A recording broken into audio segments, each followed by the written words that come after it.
In 1937, the name Amelia Earhart was on everyone's lips. She was more than just a pilot. She was a global icon.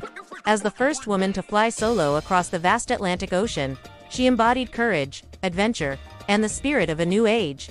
She was fearless, she was famous, and everyone thought she was simply unstoppable. Driven by an insatiable desire to push boundaries, she set her sights on a new, monumental challenge: to become the first woman to circumnavigate the globe. With her trusted navigator, Fred Noonan, by her side, she embarked on what would become the most legendary and enigmatic flight in aviation history. Their journey was a spectacle, followed by millions around the world. Then came July 2, 1937, as their twin-engine plane, the Electra, approached a tiny speck of land in the Pacific called Howland Island. Their final destination for that leg of the trip, trouble was brewing. Their fuel was critically low. The radio transmissions, once clear, started to crackle and fade into static. The world held its breath, listening to the dispatches. Her final, chilling message cut through the noise: "We are running north and south."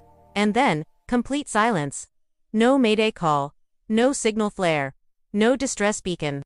Just an eerie, unending quiet that stretched across the Pacific.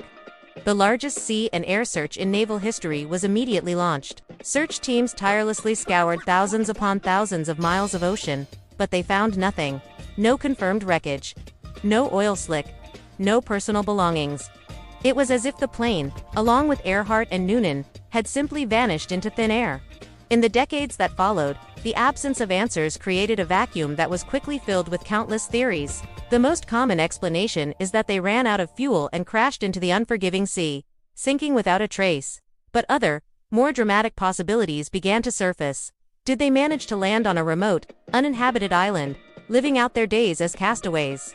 Some researchers point to bone fragments found on an atoll called Nikamororo as potential evidence. Then there are the more sensational theories. Was she captured by the Japanese military, who may have believed she was a spy on a reconnaissance mission? A fringe theory even suggests she secretly returned to the United States and lived out her life under a new identity. Her disappearance, a carefully orchestrated stunt. But despite decades of expeditions, high-tech sonar scans, and tireless investigations, not a single theory has ever been definitively proven. The deep, dark ocean has held onto its secret with a stubborn grip. Nearly a century later, the fate of Amelia Earhart remains one of history's greatest unsolved mysteries. A haunting tale of a legend who flew toward the horizon and never came back. Thanks for watching, and if you're fascinated by mysteries like this, make sure to subscribe for more.